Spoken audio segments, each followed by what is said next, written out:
home. Just wanna go home. Back home. I've been gone for way too home.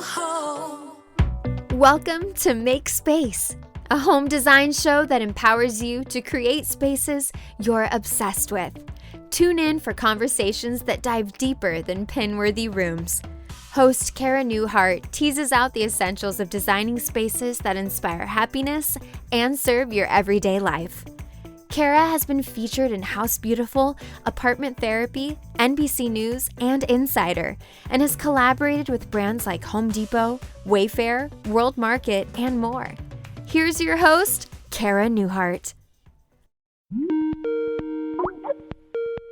So welcome back to Make Space. I have an amazing guest today. We are talking all about home renovations, and I have Katharine, who is an architect and also the host of the Talking Home Renovations podcast with me. We're going to dive into all things home reno. So welcome, Katharine. Thanks, Cara. It's great to be here. Yeah, so excited. So renovating spaces can be really intimidating to take on, and I know there can be a lot of unexpected challenges along the way. So with this conversation, I really just want to dive into how everyday women can approach renovations so they can achieve their dream space and achieve those transformations, whether they're DIYing or hiring out parts of the project.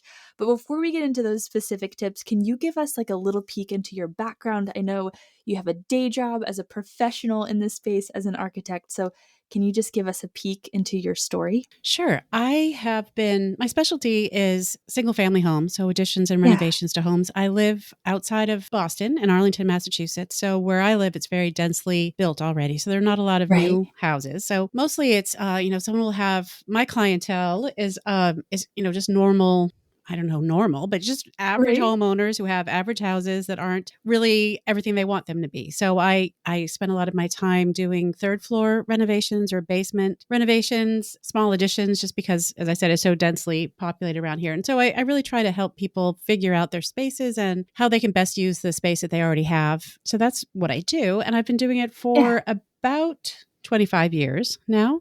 Yeah. I went to graduate school. I went to architecture school in California, but I'm from Massachusetts. So I moved back here. I had 3 kids. I homeschooled them. I was lucky that I had a career where I could work and homeschool them because I work for myself. Yeah, absolutely. And I've done a bunch of things along the way. And I started this podcast like a year and a half ago. As like for me, it was a way to help people have a kind of a library of information that they could go back and look at if they were trying to find out about home renovation. So it might even be for people who are hiring an architect or hiring a contractor. Right. But it was information on the components that went into it, like bath fixtures or doors and windows or skylights.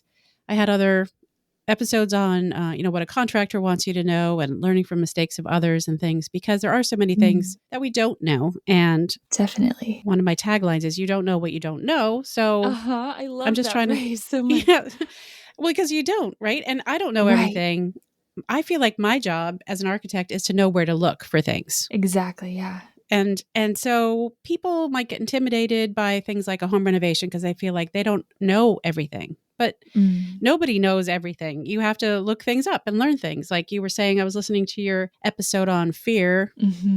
And where you were saying that you just need to say, okay, this isn't working out the way I thought. Let's go watch a YouTube video. Right. Because YouTube is a gift, really. It is the best resource.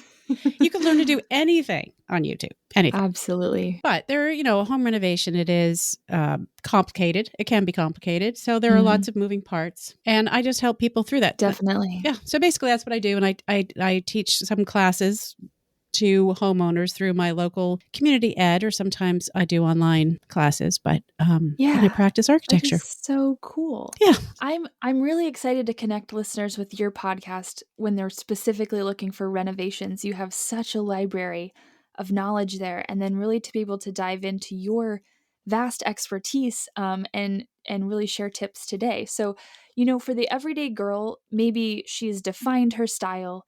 She's pinned those Pinterest images, which is kind of the part I usually help with, and then kind of created like the mood board and the game plan for her space transformation.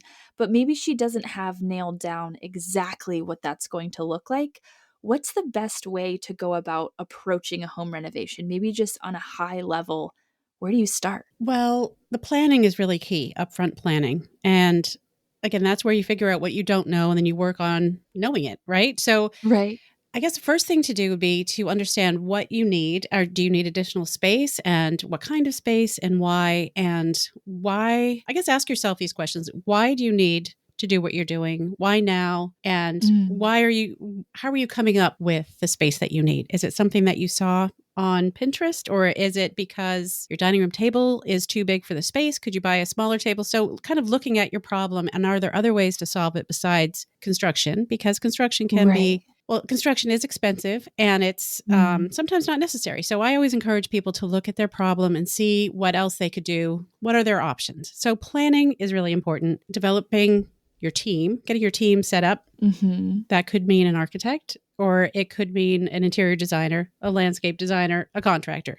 It could also just mean that you're doing everything yourself. Sure. All those things you can do yourself. Well, theoretically, you could do all those things yourself. But the way I look at it is that my job is to help translate my job as an architect is to translate people's needs and desires into reality, right? In a budget that they can afford, because there's always a budget too. So absolutely. Maybe starting off with, how much do you want to invest in your house, or how much does it make sense to invest in your house? Because there may be, maybe your house could bear $100,000 investment, or after that it gets just priced out of the neighborhood, So yeah. I had talked to a lot of people about this on my podcast, and one contractor that I was talking to had some really great advice. That first you think about how much you think you could afford to spend, or how much you want to spend on your house. Check with a real estate agent about that and see if the neighborhood's going to be able to support it. And then talk to a banker to see whether they would finance it in any way, even if you're not really going to be financing it through a bank, because, as he said, bankers are the most conservative people right? So if they say, that's crazy, this is a crazy idea, that's fine. And they don't have to be on board. Nobody has to be on board, but at least you are going in with your eyes wide open, and what you get a sense of whether what you're doing really makes sense. Sure. And maybe that you want to do it because you're going to be there for 30 more years, Yeah, so you decide I like that so much, because it kind of sounds like, I think a lot of people, when they think renovation, they think the HGTV version, which is very aesthetic driven. Yeah. And there's elements of functionality, but really kind of widening the lens to say, like, okay, practically, what do we need to achieve? And is like renovation the best way to do that? And then, like, what are the constraints that makes this like maybe not make sense? Like, that financial consideration is something I think feels maybe intimidating to a lot of people, to say, like, okay, well, how much should I invest? Like, is it going to be worth it? Am I going to get a return? But using those resources, like, approaching a banker and kind of seeing how a loan would work, you're really leveraging experts to kind of help your situation, even if you're DIYing. So I think that's a really, really smart way to approach home renos. Right. They kind of give you a kind of a reality check, even if you're not going to use them. And yeah, I guess the word renovation is kind of broad, and definitely. Like for me, I'm more interested in the experience of a space. Not that I'm not interested in the aesthetics of a space, because I am, but people often ask me what style I design in, and really, I'm just more interested in how people are going to experience the space. Who's going to be living there? What are people doing in the space? How is that going to work acoustically? I am a big personal fan of walls. I like to have separation in spaces. And I don't know whether it's just me and my own family dynamic around here, but it seems like now that I've had little kids, and now they are grown people, and or teenagers. I've been through the whole gamut so far, and I think people have different needs throughout their lives, but having flexibility in space is important to me. So I always try to encourage people just to think it through. No matter what you're doing, think it through. So is it going to work for you in 10 years? Much. Yeah. And I like that so much, because I feel like if any year like kind of pummeled the open concept craze that everyone was having, it is 2020, when we all learned the need for personal space in our own houses. Yes. So, drawing on that experience of how your needs change over a lifetime, and open concept might not be the best option. So really kind of thinking through that. I think it's so easy to jump on trends and kind of get those inspo images stuck in our head, but really thinking through how you're going to use it is totally the key to success. And I think there's always, when we watch like the home reno shows, I'm just thinking of like the everyday girl who doesn't have like experience in this, day to day like you do, but there's always that like inevitable problem that pops up that was unexpected. So I guess framing home renovations in the context of like, maybe knocking out a wall, maybe rearranging, like a little more major than adding an accent wall, but not, and maybe all the way to like adding an addition, but not like, flipping a whole house. So kind of in that middle, going big, but not too big area. Yeah. Do you have tips for like how to pivot and kind of adapt when that like problem comes up, when you inevitably have something you didn't foresee because you don't know what you don't know, and things don't go according to plan? Yes, but first let me just say, I just did have an episode about someone wrote to me and said, how can I know what's going to happen that Yeah. could go wrong? How could I know what could go wrong? Because like you said, people are afraid of that, right? Afraid of the Right. unknown. And so I talked to some other guys who have a podcast, Behind the Studs. Yeah, yeah. They're kind of a couple of builders. They're pretty funny. But anyway, about what can you do? And we came to the conclusion that it's all about planning and kind of understanding what you're going to do and knowing that most of the things you can know. So, for example, if you're going to take down a wall, you can see from the basement, well, assuming the wall's on the first floor, you can pretty easily see in the basement if there are any pipes going up that way or what's happening structurally. I mean, it's not like it's a mystery. Absolutely. But if you're going to take apart a wall, just take it apart slowly. Like, do not. Someone just commented on one of my TikToks about this, about how their grandfather took a chainsaw to the wall. Oh, like, don't do that. Just don't do that. Right? Just disassemble the wall, and then worst case, just take the plaster off and see that there's a whole bunch of things in there that you don't want to deal with, and you can put the plaster back on. So that's not going to hurt anything. Right. It's going to make a little bit of a mess, but just take it slowly. Kind of examine what could be happening. Just get to know your house, I guess, before you start taking it apart. But definitely just take the plaster off the wall, and then you can see, there's lots of electrical or plumbing. Like I have things that come up in my own practice that I didn't know were going to be there. Like the other day, there's like, it turns out we want to take this wall down between the kitchen and this new family room, and there are radiator pipes in the wall. Oh, wow. Like, okay. Well, so there's this beam. We can't go through the beam, can't go under the beam. We're just going to have to figure out what to do with those later. And just know that there is always a solution. Sure, yeah. To whatever comes up. And I think that's why people freak out, because there's no solution, but there is always a solution. Right. They just don't know it yet. You don't know what it is. That's really good. Yeah. Right. But like you were saying, you kind of have to be comfortable with the unknown and to a certain degree. Right. But definitely don't use your chainsaw or a sawzall on just cutting holes in the wall. Right. Right. Like it looks fun, demo day, but that's not how it should be done in real life.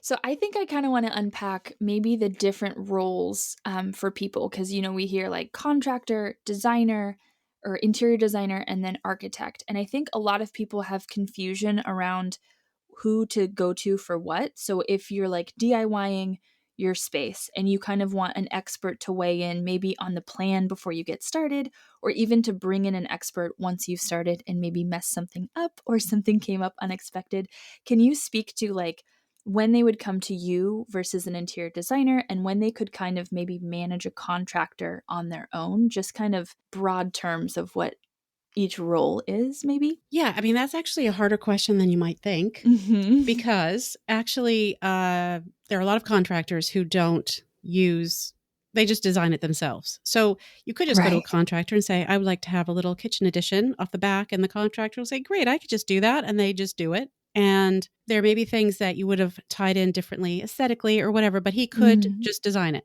Because what is designing even? So an interior designer also will design a space, and an architect will design a space. I have found that when I ask an interior designer, what do they do?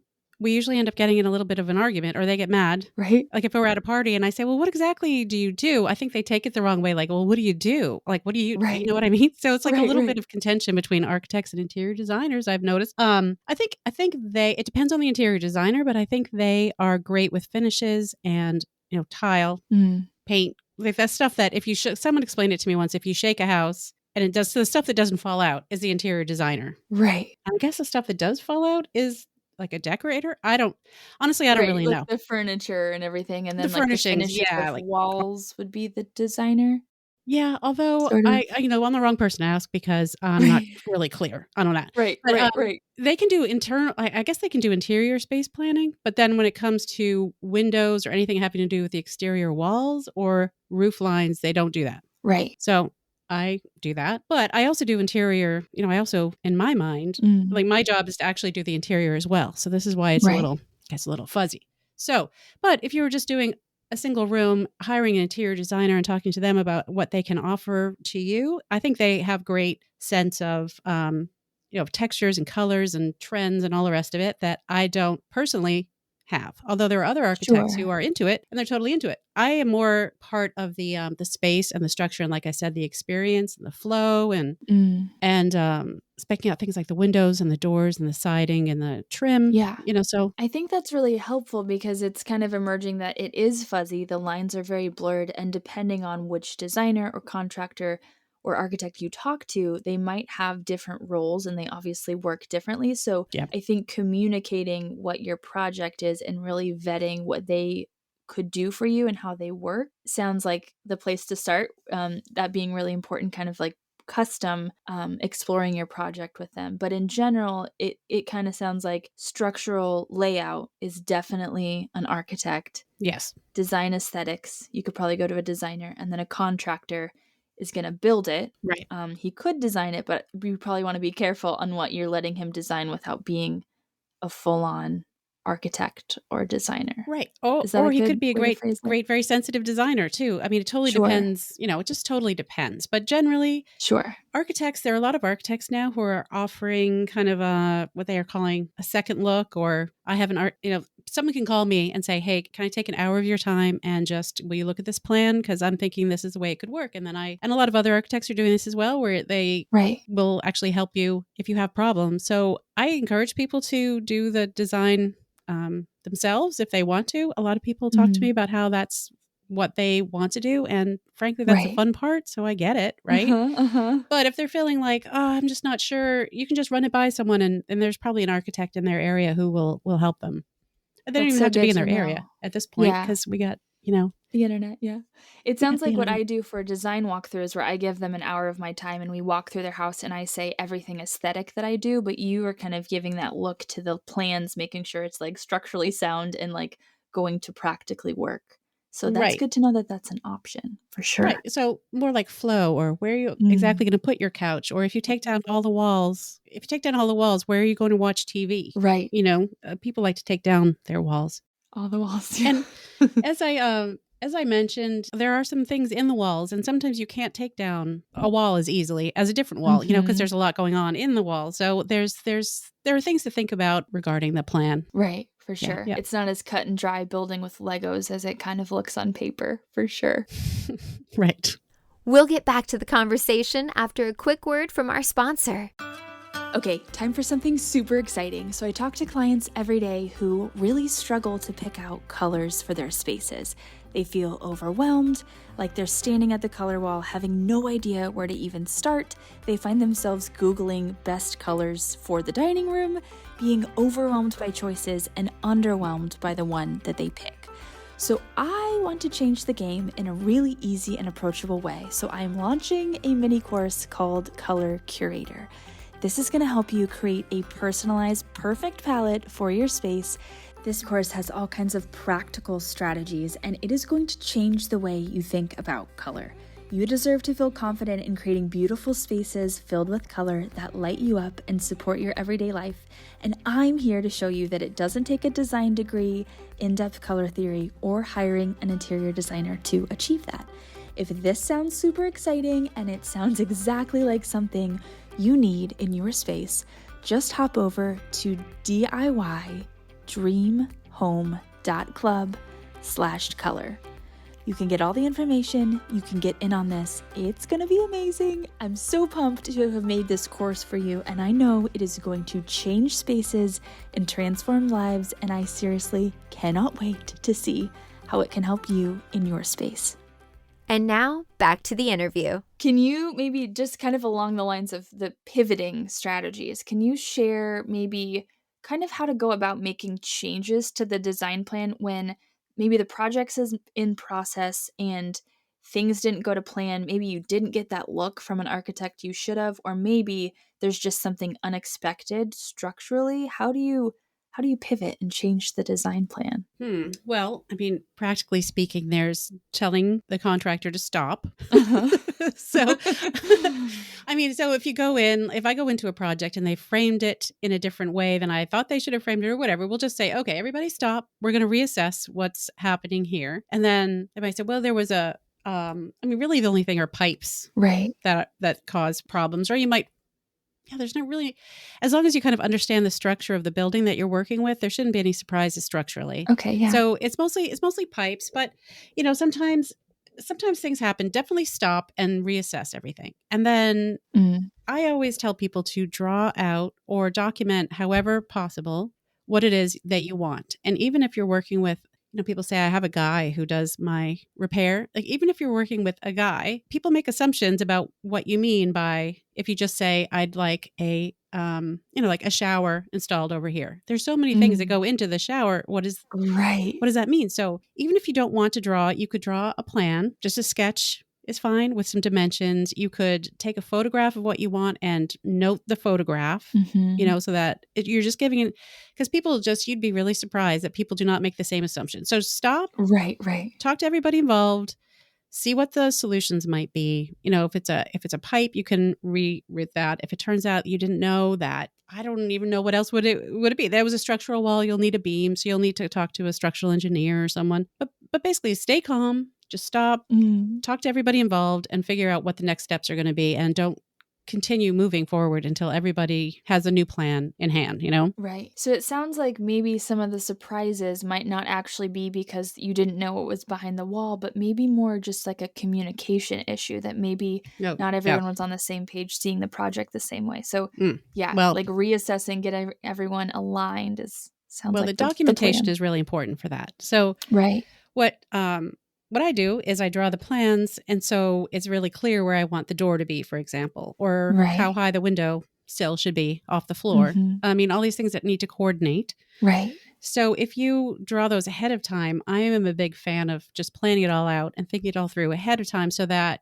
things happen kind of fast sometimes if you hire people to do the work for you. If you're doing it yourself, then you know what you're you can see that you're not doing it the way you wanted to do it, whatever. I mean, mostly it's going to be okay. As I said before, there is a solution to the problem, but communicating exactly what you want to someone is really key. So drawing that in plan, if you can draw it an elevation, meaning draw the wall, what you want the wall to look, where you want the walls, the light switch to be, or the window, or the countertop, or the tile, like where all that stuff should be on the wall. You're way more likely to get what you want if you actually put it into words and into a drawing of some kind. Right. And anticipating details to the drawing seems like an important point, because if you just say, I need the light switch here, that could be on the wall. It could be on your tile. It could be recessed under cabinets. Like they're in the same 2-foot square area. There's a million ways to install the light switch. So getting clear on the details, which I know is something I struggle with as a big picture thinker, sounds like the path to success there. So that's really good. Well, because if you're drawing the wall, then you can start to think about, if it's a bathroom, let's say, where do you want the towel rack, and how wide is the towel rack, and where's the toilet paper holder, and all that stuff. All the little things that go, someone has to decide at some point where all those things are going to go. So if you do it ahead of time, it's way easier for everybody, because there's a ripple effect sometimes. If something's been put in the wrong place, then you don't get the thing you had your heart set on. Absolutely. If you put in way too big of a toilet and a vanity, and where you're going to put the toilet paper holder, little things that get kind of left out. Yeah. So as a DIYer, I'm a big advocate for knowing your limits. I know it's so fun to DIY and tackle insane projects and be up on a ladder all by myself, but I also know that there are certain things that I just shouldn't touch because I haven't taken the time to learn or practice.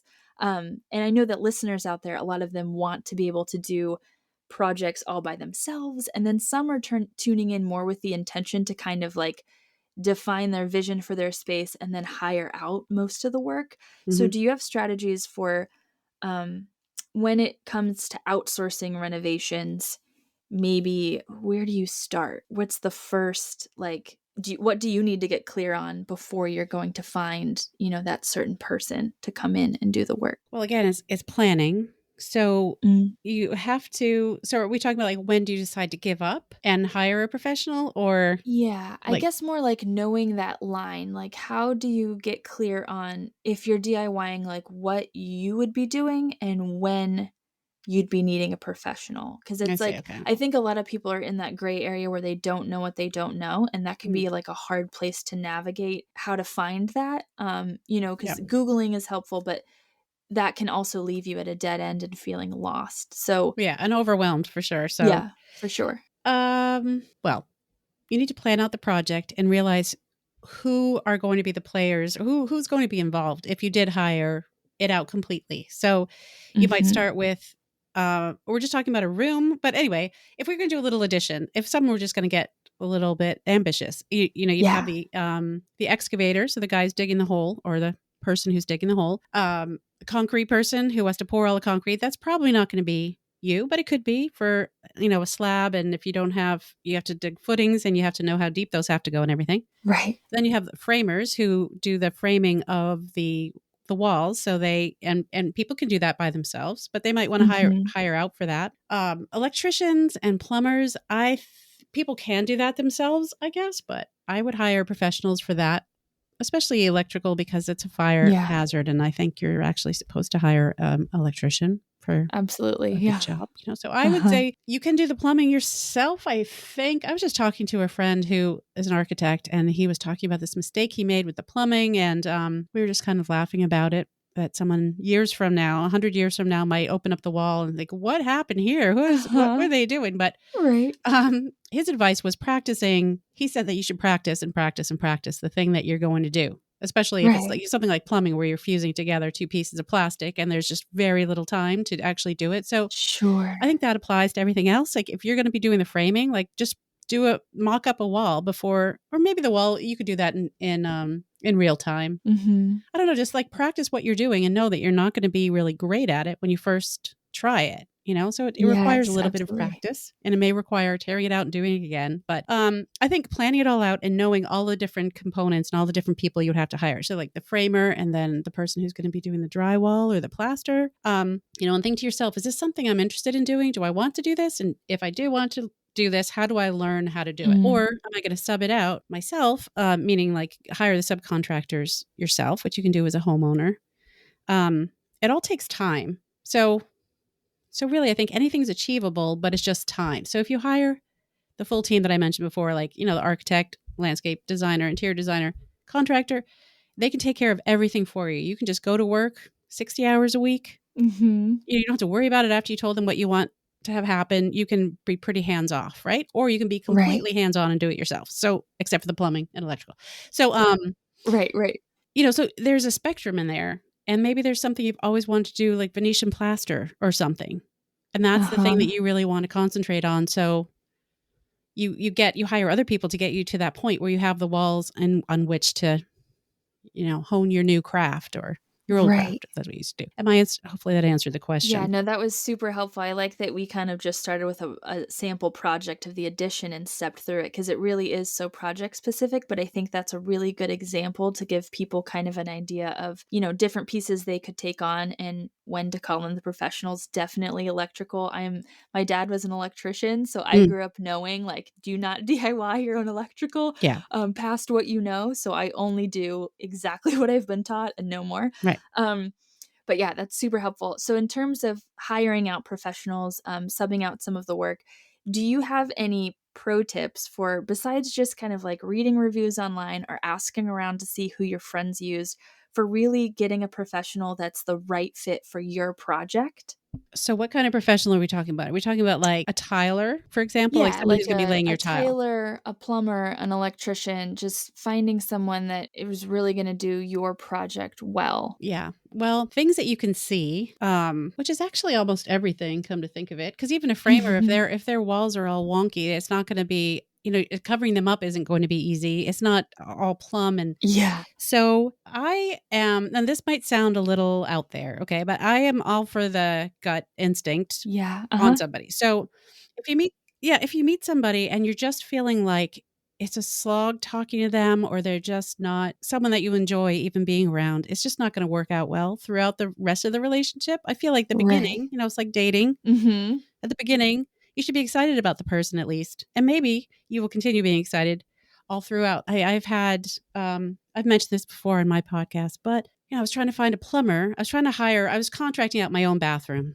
and I wanted people to access the pipes from the downstairs hall instead of taking up my floor in the bathroom, which I liked, and I didn't want it to be removed. Right. So I talked to plumbers about this, and they were different levels of cooperativeness. One of them said, "Lady, you'd be a nightmare to work for." So Mm-hmm. I got the sense he wasn't interested in the job. Right. But Take then that as a compliment. I know what I want. Thank you. yeah, like, okay, thanks. You made that choice easy for me. Right. And Right. but then other ones were like, "Oh, yeah, that's an interesting idea. I think we could do that."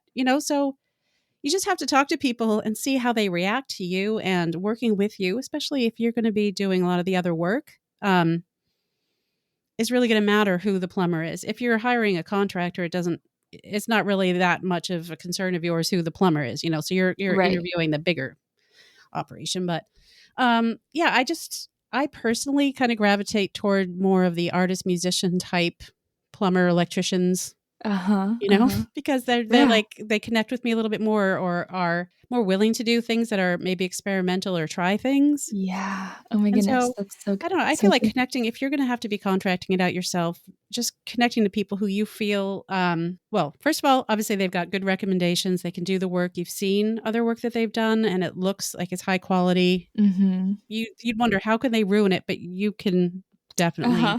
ruin it.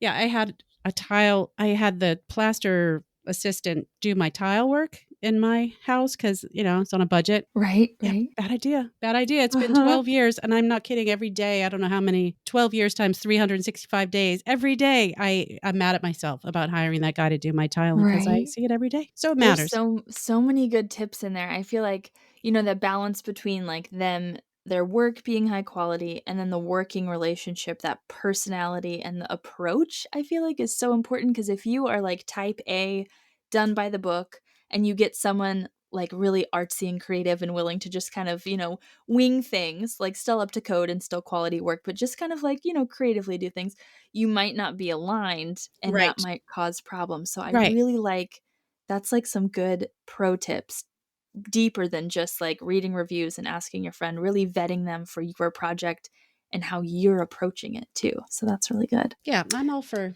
to me, it's all about relationships, Sure. and Yeah. then it's like you're forming a team, whether you're hiring, the one I keep talking about, or the plumber, the plasterer, the tiler, and then you find people that you really love. Like I found this tiler that I really love, this Italian guy, and he's just so talented and quirky and sweet, that I look Uh-huh. forward to seeing him. So, I mean, ideally your Yeah. life would be filled with people like that, right? Yeah, no, that's so special because I think in the world of the internet, when you like review people and you rate them, and it's like we've kind of commoditized like trades in a sense, where we're just like shopping people, Right. Right. and Yeah. hiring them. But to have that personal connection and know like you're building a relationship where you can come back to this person again and again, and you can trust their work and you know their process and you know how you work together, Right. that's like a good investment of your time. So I like that a lot.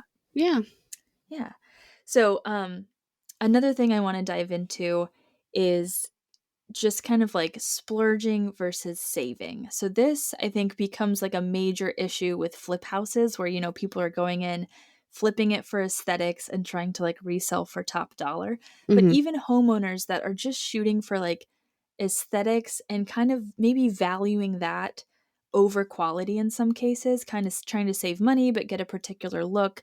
Do you have any situations that you've noticed where it's like safe to skim versus where you really recommend investing in high quality materials? That's a good question. Well, I mean, anything you can touch, I think you're going to notice the quality of it. So that would Mm, be things like doorknobs or handles, yeah. things that you might not think about would make a difference to your everyday life. But when you're to me, that's one reason I love old houses, because if you go into an old house, a lot of times they have really solid doorknobs. It sounds kind of strange, but they have solid No, doorknobs true. that you're just like, yeah, I'm opening this door and I'm enjoying this knob. You know what I mean? It's like Yeah. it's like the feel of it in your hand or just the beauty of it. That can make a big difference. But you can also get less expensive versions, less ornate versions of the thing that you value. So you might not think about it ahead of time, like, oh, I care about doorknobs or I don't care about doorknobs, but go see what's available. See if that, I always advise people to, or not advise, but I encourage people to splurge on something so that every time they see that thing, they can feel very happy. Uh-huh. So, like for me, I got this countertop that I really love, my countertop. So every time I see it, which is all day, every day, then I Right. feel like, oh, that makes me happy. It just brings me a little bit of joy. But it was expensive for me at the time. But it's worth it because I love it. And so Right. countertops are a good example of things you can spend a lot of money on, or you could just not spend that much money on. You could get Right. what's the Formica? What's the non-brand specific name for that? A laminate countertop, for example, right? So you could get a laminate countertop, and like say you can't afford the one that you want, you could get that and have it as a placeholder, something to use in the years until you can get what you actually want. You could, IKEA has these wooden countertops. You can get that. You can spend the money on that instead of like a John Booth butcher block countertop. Is that really going to make a difference? I mean, so I guess what you should do is come up with it's all about the jewelry, as one of the contractors I work for says. So because he has his base price, and then he's an Irish guy. He says the jewelry is up to you, right? That's what drives the price from the range of prices, because there's so much that the plaster is going to cost, and the walls themselves, the electrical, the plumbing, and then you have all the other stuff on top of it. The fixtures, the finishes, the trim, all that stuff. Right. Trim, other things that are really, if you're hiring somebody else to do your trim, and a finished carpenter, like a highly skilled finished carpenter to do built-ins, that's going to be a lot of money. Versus other things you could do to create the same look. You could save a lot of money doing that. You could save a lot of money on what else can you say? Light fixtures, like maybe have a couple statement ones, and then otherwise just get a good basic fixture. And you can, thousands and thousands of dollars you could spend on light fixtures, especially depending on how many you're getting. It gets a little overwhelming. So personally, I still have bare bulbs all over my house because we're waiting for the perfect fixtures. So there's that danger also. So once you install something like a bare bulb, and there it is, right? I have a light, so I have other things to do. So I don't really notice. But then I have friends over, like I have just a bare bulb in my front hallway. But So in some there's that senses, danger. that's good, because I think people kind of think that, it's like the before and after. We have to spend the money and the space is done. But like, it doesn't have to be done.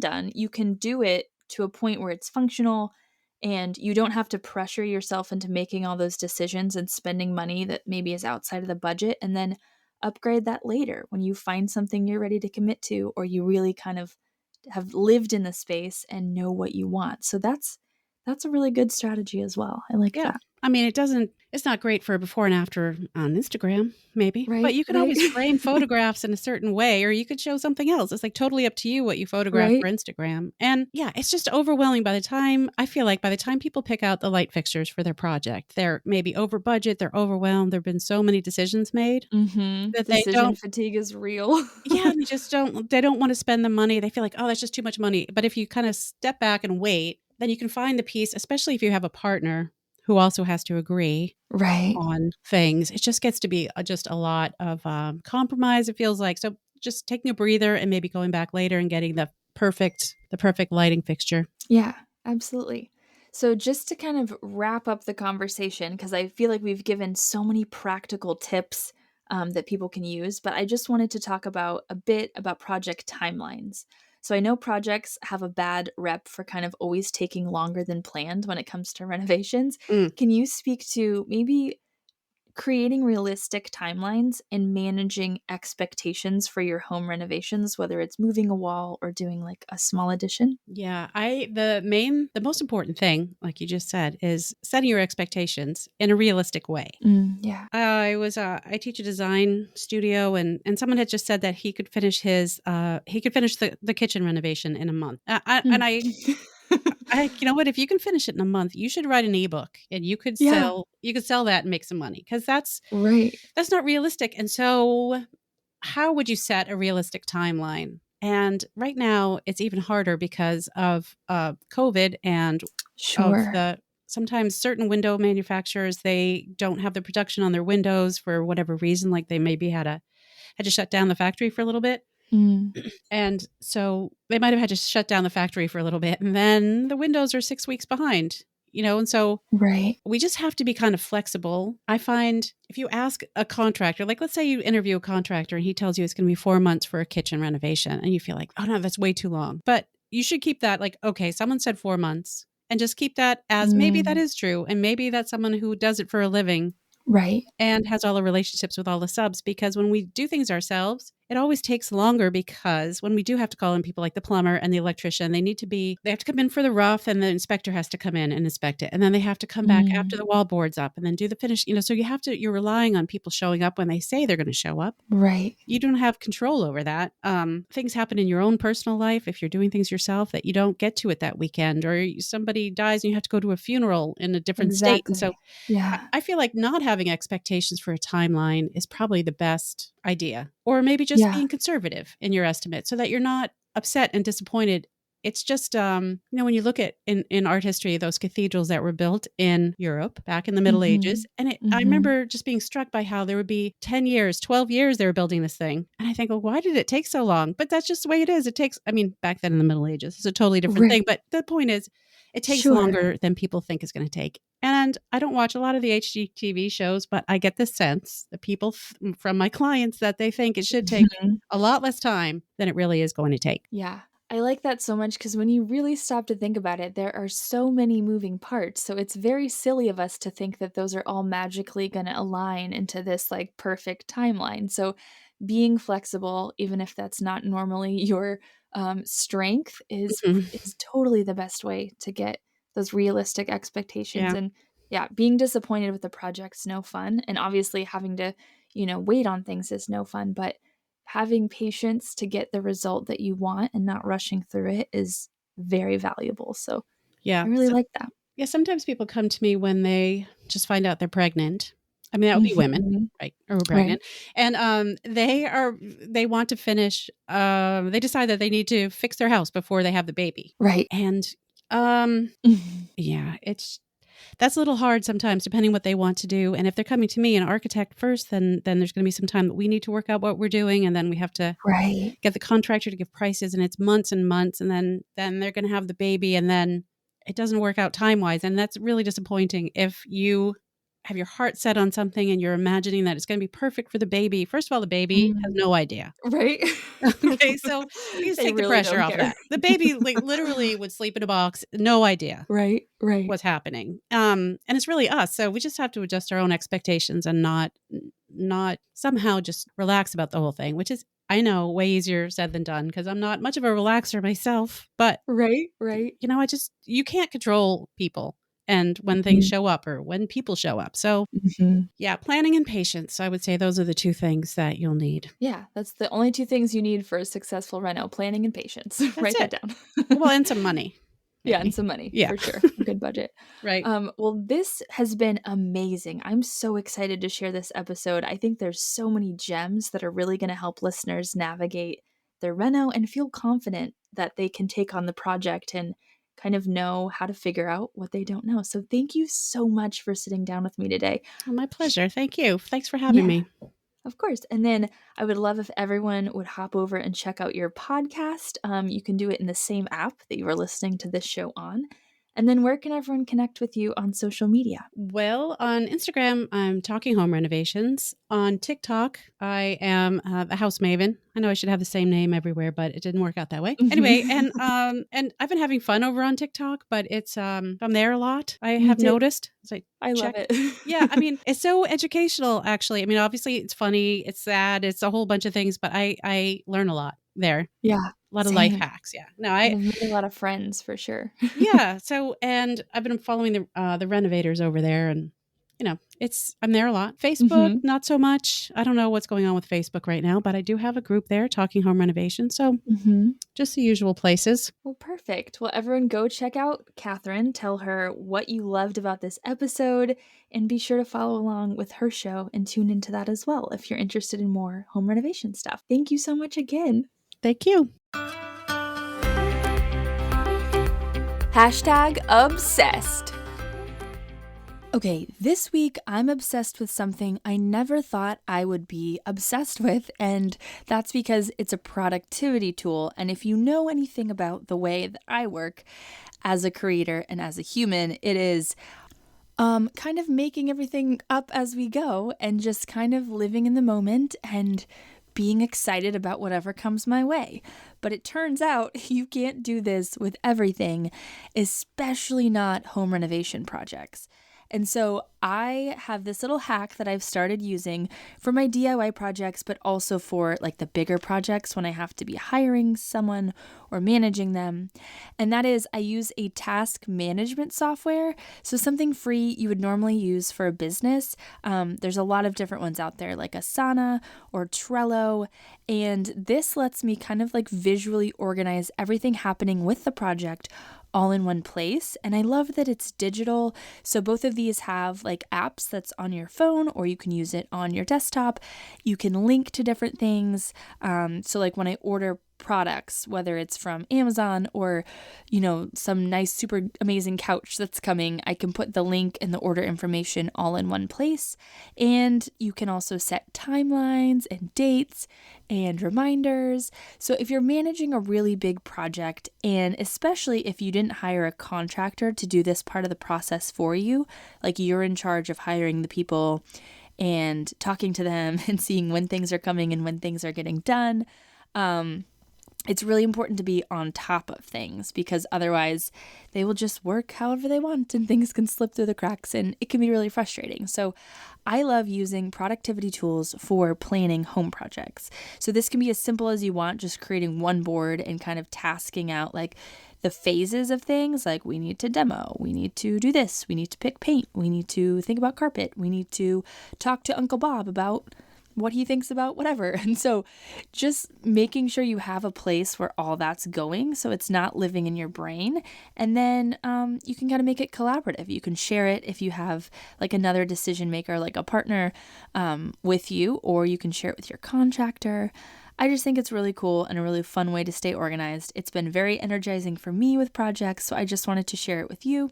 So Asana or Trello are my two favorites, although there are many, many, many ways. You could do spreadsheets, you could do all those. Although I think this is way more fun than spreadsheets because you can add images and links and drag things around. Anytime you can drag things around and click and drag, it just seems easier. But that is what I'm obsessed with. I hope it is helpful for you in your projects as well. And let me know if you have any tips that you've discovered by doing projects maybe the wrong way or the hard way. I would love to hear those too. Time to talk trends. Okay, this week's trend may be controversial, so don't get your feathers ruffled and don't get offended, because trends, as we know, are just a specific style being expressed at a specific point in time in a specific way. So all that to say, if you love the trend, good. If you hate the trend, good. It's your house. Do what you love. But this is in response to a flood of DMs that I've seemed to be getting recently on Instagram asking me about shiplap. Is shiplap over? Should I take it down? Should I put it up? I've loved the look for 2 years, but am I too late to the game? So in short, do whatever the heck you want. You live there. It's your house. But if you want to know what's happening in the design world in terms of shiplap, I personally would say that yes, it is over. I think it's whenever you have a trend that is as like strong of a wave like this, that kind of sweeps the country and everyone knows about it and everyone's participating, that's going to fizzle out because it's very intense. People are going to be over it. So I think, if you followed like Fixer Upper or you were into the farmhouse aesthetic, that's like the one thing people that like never even watched the show know about like Chip and Joanna Gaines, is that the woman is obsessed with shiplap. And look, I loved it when it first came out. absolutely loved it. I thought it was such a cool way to add texture to walls. It is a very fun project in terms of being like super beginner friendly and inexpensive. Like you can go have a piece of plywood ripped down at the store in Home Depot into 6-inch strips and just attach it to your wall with a nail gun. And it's very rewarding in terms of beginner woodworking, creating a statement wall. So yeah, I personally think it's on its way out. So if you're like flipping houses or you're really focusing on like resale and it's going to be something where someone else is going to be like looking at it and deciding if they think it looks good, then I would say avoid it. But if it's for you and you love it, go all in. That being said, you don't have to go rip out your shiplap. And just because it's out of style doesn't mean we like take it out of our house, unless we want to, of course. But just a couple ways you could change it up. So the first thing is painting it. I think I've seen some people going like real fun colors with the shiplap, like dark and moody greens or like jewel tones or even like black. So just paint it. And then it changes the whole vibe of the space from like light and airy farmhouse to now like deep and moody, and that texture of like wood planks is pretty timeless. So that's a really easy way to switch it up. Or if you want a new texture altogether, another hack that I really like is getting 1x2 strips of wood, either like furring strips or pine or like a trim, and then just adding a 1x2 piece over the top of each shiplap gap. So this is going to give you a board and batten style look, and it's gonna kind of create more dimension and more texture and make it not look like shiplap. So you can do this horizontally over each crack, or you could do it vertically, which is gonna create even more interesting dimension and depth. So yeah, think of layering on top of it. Think of changing the color.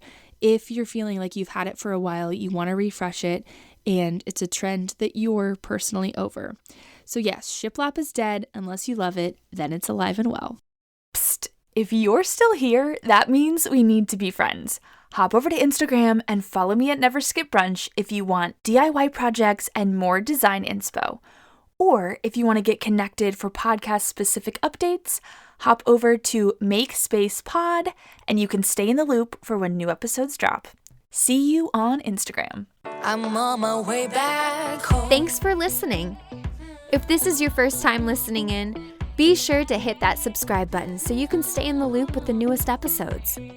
If you're a subscriber and you love the show, be sure to rate, review, or a screenshot and share your favorite episode on social.